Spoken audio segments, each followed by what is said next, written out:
What is up, guys? Viego has just been released on PvE and has been shown to be on Surrender at 20. He looks dope as hell. Play him, play him, play him. I recommend everyone to try him out because he looks so cool. He reminds me of like a Devil May Cry character somewhat, but yeah, he looks really awesome. I didn't think he's gonna look like this. I thought he was gonna look a lot different because of how he was portrayed in the Ruined King game that is coming out for console very soon. I did not think he's gonna look like a vampire slash fucking, I don't know. He just looks different, way different than what I was expecting. So let's get into his abilities and let's see what he can do per se. We're gonna start with his passive. The souls of enemy champions that die within 3 seconds of being hit by Viego become wraiths. Viego can attack wraiths to possess them, restoring 8.3 health, plus the scaling of enemies' max health and gaining access to their non-ultimate abilities, attacks, and items for 10 seconds. During this time, he replaces their ultimate with a free cast of his own and gains 10% movement speed towards enemy champions. Oh, he gets a free cast on his ulti, okay. So I'm assuming his ultimate will not be doing a lot of damage. It'll be mostly from his passive, his kit more so. His ulti is going to be it'll still do damage, but it won't be a stronger, a really good ultimate. Like, well, it's a good ultimate, but just not a stronger one, as I would say.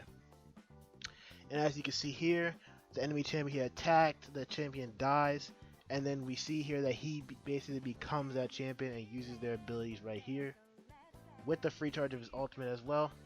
And now we have Viego's Q. It says here that it's pretty much just like a Yasuo Q. It is reduced with attack speed and it deals a maximum of 50 damage versus jungle monsters. But let's read the passive because that seems like the interesting part about this. Viego's attacks deal an additional 2% current health physical damage. His first attack against an enemy he has recently damaged with an ability hits a second time, dealing 11 plus scaling and restoring 150% of damage dealt as health. These bonuses are kept during possession. So, I guess the possession state is going to be like his W. I'm pretty sure his W is going to be when he's in possessed state. Oh no, his possessed state is his passive. My mistake. My mistake. So yeah, he's going to be able to keep the he's going to be able to keep these bonuses during his possession. Now we're on his W. Begin charging. Viego begins gathering mist, slowing himself by 15%. He releases it, dashes forward, and hurls the gathered mist, deals 80 plus scaling, and stuns the enemy champion for 0.25 to 1.25 depending on the charge time. So that is a pretty much just a CC move for him. He can charge it up, and then when he throws it, he has to somewhat get close to them. It's not 100% range, as you can see here. He has to dash a set distance.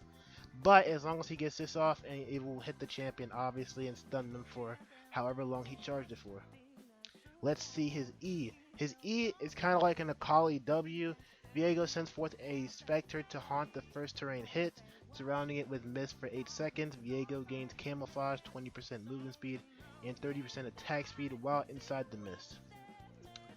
Alright, so imagine imagine Raptor's Pit getting hit with his E. It will pretty much go around the entire Raptor's Pit, and he can move along it while getting these bonuses inside it. So you probably want to not trade with him when he's in his E. When he's not using it in a near like a terrain per se, it'll just look like this, a big rectangle in a way. So yeah, be careful of that. Remember, it's kind of like, well, it is basically essentially the same as the Akali's W, just gives different bonuses. Is remember that whenever you're fighting him. We have his Heartbreaker. Viego discards any souls he is currently possessing and teleports. On arrival, he attacks the champion with the lowest percent health, briefly slowing them by 99% and deals a lot of damage plus crit. And this ultimate also applies on-hit effects to the primary target and spell effects to everything else. So we pretty much get to see here it is a teleport. He gets to cast it and then he will teleport to that location. It doesn't seem like it has a really big range, so that is something to take in mind, especially when you're using it.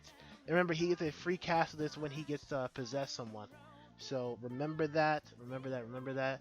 Also, we're not done here. We also have the Mundo VGU update and what they are doing with Mundo currently. This is so far what they have. This is I think this is gonna be his new updated model. It looks really cool. It looks like a real Frankenstein type monster. And this is his buff, especially when he gets, I think he activates his ulti. Yeah, his ulti for sure. This is how he gets, because he gets he takes the vial of whatever it is inside of it, and he pretty much goes crazy. This is his head, his model, of course. And this is him, and this is him when he activates his ulti.